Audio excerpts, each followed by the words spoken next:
Hello friends, வணக்கம். இப்போ வந்து ஒரு $5 பாலிகான், அப்புறம் $2 USDT BEP20, இந்த ரெண்டுதுலேயும் குட்டி குட்டி தான் ப்ராஜெக்ட்ஸ் வந்திருக்கு. ஆட்டோமேட்டிக் இன்கம் 2 ரெஃபரன்ஸ் கொடுக்கணும், ஓகேவா? ஸோ இதில் சேஃப் பல்ல தான் இப்போது எல்லாமே ஒர்க் பண்ணிகிட்ருக்காங்க. ஸோ இப்போ நான் வந்து சேஃப் பல் வேலெட்டு நீங்கள் ஓப்பன் பண்ணுறதுக்கு உங்களுக்கு தெரிஞ்சிருக்கும். இப்போ அடிஷ்னலாக நம்ம வேலெட் ஓப்பன் பண்ணணும் அப்படின்னா இந்த ஆட் வேலெட்டை கொடுங்க. ஆட் வேலெட்டில் க்ரியேட் நியூ வேலெட் கொடுங்க. இதில் உங்கள் பாஸ்கோடு கொடுங்க. க்ரியேட் நியூ இதை டச் பண்ணிங்கன்னு சொன்னால் பேக்கப் நவ் அதை கொடுத்துட்டு பேக்கப் மேனுவலி இதை கொடுங்க. இதில் உங்களுக்கு இந்த மாதிரி 3 இது சொல்லியிருக்கும். லாஸ் ஆஃப் இந்த ஃப்ரேஸை வந்து 12 வேர்ட்ஸ் வரும் இல்லையா, அதை தொலைச்சிடக்கூடாது. அப்புறம் அதை வந்து எதுலேயும் ஆப் எதுவும் டெலீட் பண்ணிடக்கூடாது. அப்படி உங்களுக்கு ஃபோன் எதுவும் சேஞ்ச் பண்ணிங்கன்னா இந்த 12 வேர்ட்ஸ் நீங்கள் எழுதி வைக்கணும். எழுதி வச்சுருந்தீங்கன்னா இன்னொரு ஃபோனில் எடுத்துக்கலாம், சரியா? அதனால் ரொம்ப இம்பார்ட்டண்ட்டு, வேறு யாருக்கும் கொடுத்துடக்கூடாது. இந்த மாதிரி உங்களுக்கு வந்து சொல்லியிருக்கும். இந்த 3ஐயும் நீங்கள் டச் பண்ணிட்டீங்க, டிக் பண்ணிட்டீங்க அப்படின்னா அண்டர்ஸ்டுடுன்னு வரும். அதையும் டிக் பண்ணிட்டீங்கன்னா உங்கள் பாஸ்கோட் கொடுக்கணும்.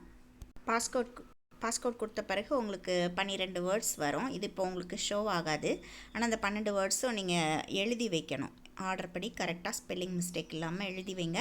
எழுதி வச்சுட்டு நீங்கள் கண்டினியூ கொடுத்தீங்க, நெக்ஸ்ட் கொடுத்தீங்க அப்படின்னா உங்களுக்கு வந்து மாற்றி இருக்கும். நீங்கள் ஆர்டர் படி 1வது வேர்டு என்ன, 2வது வேர்டு என்னன்னு எழுதி வச்சுருக்கீங்க இல்லையா, அதை பார்த்து டச் பண்ணிட்டீங்கன்னா உங்களுக்கு வேலெட் க்ரியேட் ஆகிடும், சரியா? அப்படி வேலெட் க்ரியேட் ஆன பிறகு என்ன செய்யணும்னு உங்களுக்கு சொல்கிறேன்.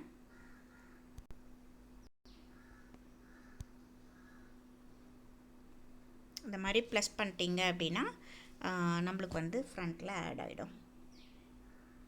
பேக் வந்து பார்த்திங்கன்னு சொன்னால் வந்துருச்சா? ஸோ இந்த 3ம் இப்போ நம்ம ஒர்க் பண்ணுறோம், சரியா? பிஎன்பி BEP20யும் தேவை, USDTயும் தேவை. இது $2. பாலிகான் வந்து இந்தியன் காயின். ஸோ இந்தியனுடைய காயின், இந்தியாவுடையது. ஸோ இது வந்து ஃபுல்லாக இன்னும் இன்க்ரீஸ் ஆகும். இப்போ வந்து $0.2 தான் இருக்குது, கம்மியாக தான் இருக்குது.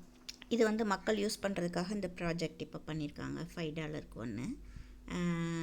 ஸோ ஜியோ ஒன்று காயின் கொண்டு வராங்க, ஜியோ காயின் சொல்லிட்டு. அவங்களும் பாலிகானில் தான் கனெக்ட் ஆகிறாங்க. ஸோ இதெல்லாம் தெரிஞ்சுக்கலாம். கம்மியானதில் நம்ம டீம் எடுத்தோம் அப்படின்னா ஸ்டார்டிங்லேயே கம்மி ப்ரைஸில் இருக்கும்போதே நம்ம வந்து இன்கம் ஏர்ன் பண்ணுறதுக்கு இது வசதியாக இருக்கும், ஓகேவா?